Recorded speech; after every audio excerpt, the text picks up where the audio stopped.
Bakit nga ba mas maganda maging aggressive sa laro? Sa Mobile Legends guide na to, malalaman natin kung ano yung mga advantage tsaka disadvantage kapag mas aggressive ka maglaro. Makikita nyo rin dito yung mga tama at maling ginawa ko sa paggamit kay Bruno.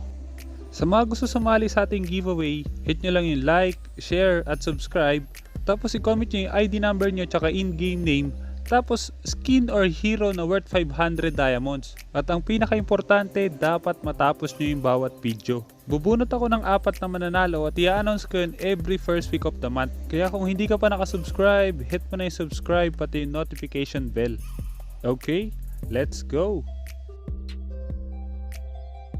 Sa laro na to, ito yung emblem na gamit ko. Assassin Emblem, tapos Movement Speed, Physical Pen, tapos Bounty Hunter. Ito yung pangalawang guide ko kay Bruno. Pwede mo panoorin muna yung Bruno Guide 1 para mas maintindihan mo pa yung mga basic sa kanya. Gagawin lang natin yung basic rotation ng Marksman kaya ipapas forward muna natin sa mga boring na parts.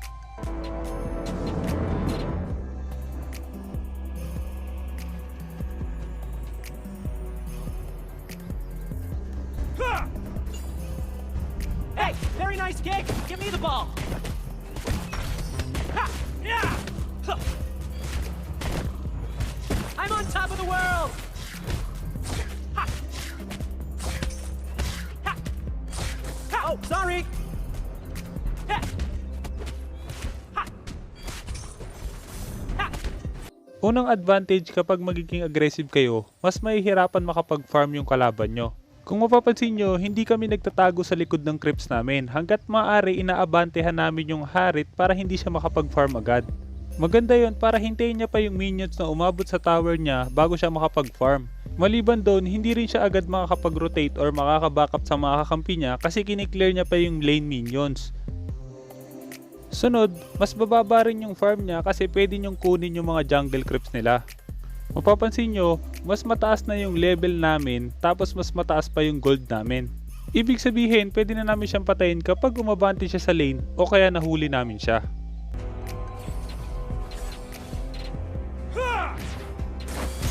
Oh, sorry. You have slain an enemy. Sunod na kailangan yung tandaan kapag gumagamit kayo ng Bruno, pwede nyo gamitin yung second skill para ma-stun yung kalaban. Hindi lang basta pang takas yun or panlapit sa kalaban, maganda rin yun para ma-stun nyo yung kalaban. Oh, sorry. Yeah! You have slain an enemy. An enemy has been slain. Binuo ko agad yung Raptor Machete para mas mataas yung burst. Maliban doon, maganda rin buuin agad yun kasi marami na agad akong stock. Hindi ko rin kailangan umuwi ng base dahil may bigay naman na mana at saka buhay yung mga jungle creeps. Ngayon, back to farming na ulit tayo tsaka pagkuha ng objective. Yung red tsaka yung turtle. Kasama sa pagiging aggressive yung pagkuha ng mga objective. Hindi lang dapat puro kills ka aggressive, dapat pati sa pagkuha ng objective mas aggressive ka.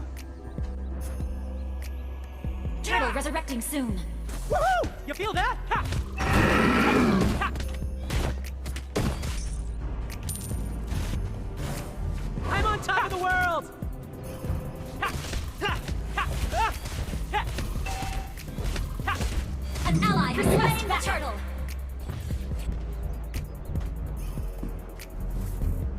Yeah! Initiate retreat. Woohoo! You feel that? An ally has been slain. Ball away!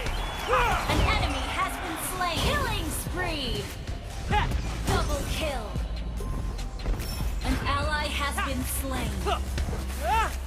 Ha! Ha! Hey, very nice. Initiate kick. retreat. Give me the ball. Shut down. Isa sa mga disadvantage kapag masyado kang aggressive, nakakalimutan natin na pwede pang bumakap yung ibang kakampi nila. Kaya hanggat maaari dapat wag ka mag-overstay. Kung tingin mo papunta na yung mga kakampi niya, wag mo nang piliting patayin. An ally has been slain.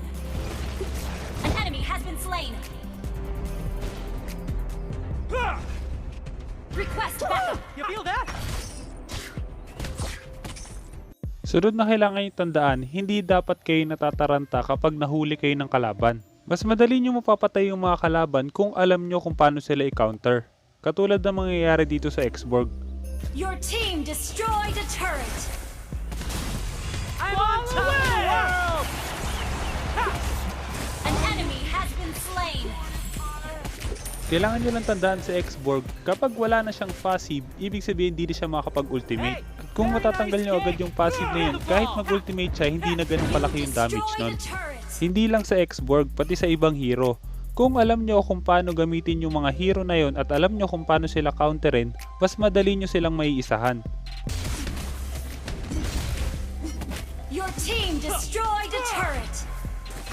An ally has slain the turtle.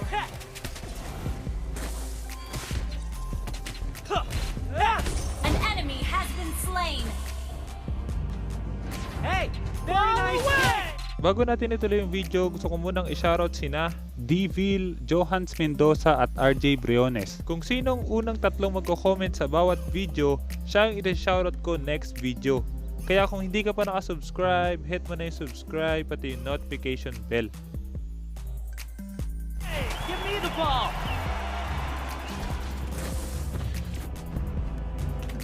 An ally has been slain. Launch attack. Oh, sorry! An enemy has been slain. Pagtapos ng teamfight na yon, back to farming na naman ako.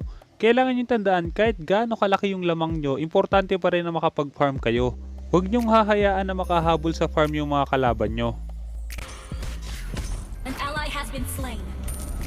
Hey, very nice kick! Give me the ball! Request backup. Oh, sorry!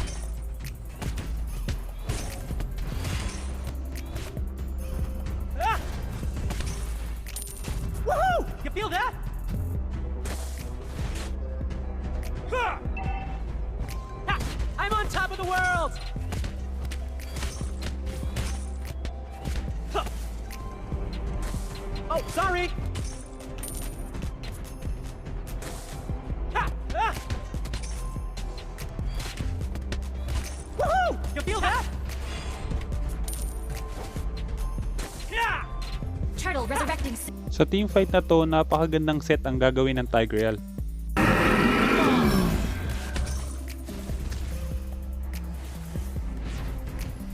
Ball away! Woohoo! You have slain an enemy. An enemy has been slain. Mapapansin nyo rin dito, hindi na ako sumama sa teamfight kasi alam ko open yung bottom lane. Patay na yung dalawa ng kalaban, pwede kong basagin yung bot lane tower kung wala magde-defend, tapos pwede ko rin kunin yung turtle. Kailangan nyo tandaan, priority ko dito is objective, hindi kills. Ito naman yung item build ko sa laro na to. Maganda yung 5 item na yun para mas malakas yung burst. At kaya naman ako nag-immortality dahil mahilig ako sumalo ng hook ng Franco. Pero pwede mo pa rin palitan yung 2 huling item depende sa sitwasyon. Hey, very nice kick! Give me the ball! Initiate retreat. I'm on top of the world! Ha! An enemy has been slain. An ally has been slain. Killing spree. Killing spree.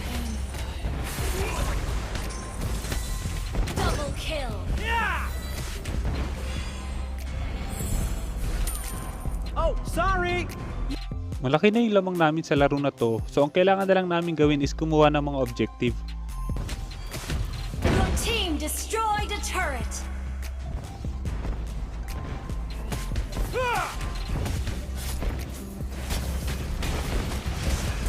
Mega kill. An ally has team destroyed a turret.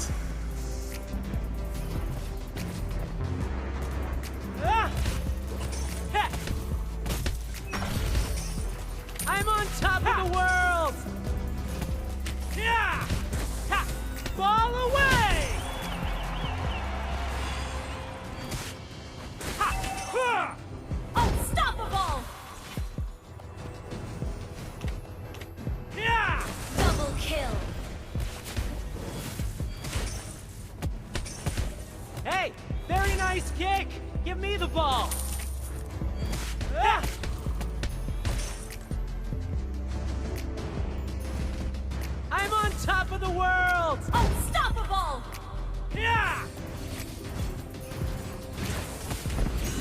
Lord resurrecting soon.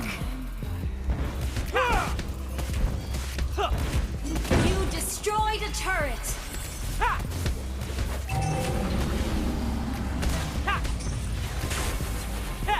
Oh, sorry! Your team destroyed a turret. An ally has been slain. Legendary! Woohoo! You feel that?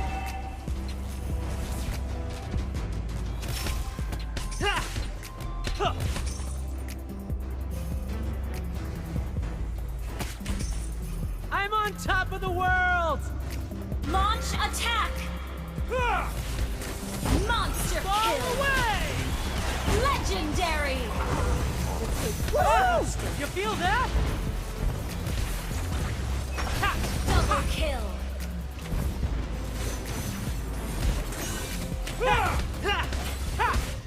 Triple kill!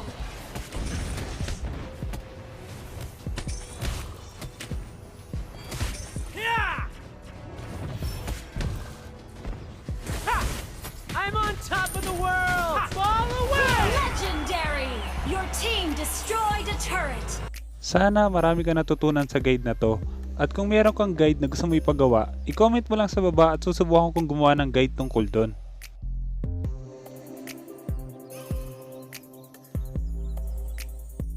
At dahil tinapos mo ang video, gusto ko yung mananalo sa ating giveaway, sila yung mga nanonood hanggang dulo. Para malaman ko kung tinapos mo talaga, kailangan mahanap mo yung keyword. I-comment mo yung keyword sa pinaka-latest na top 5 plays natin. Mas maraming keyword, mas malaki yung chance na manalo. Kaya kung hindi ka pa nakasubscribe, hit mo na yung subscribe pati yung notification bell. Basta lagi mo lang tatandaan, kung gusto mo mag-improve, just master the basics. I'm out.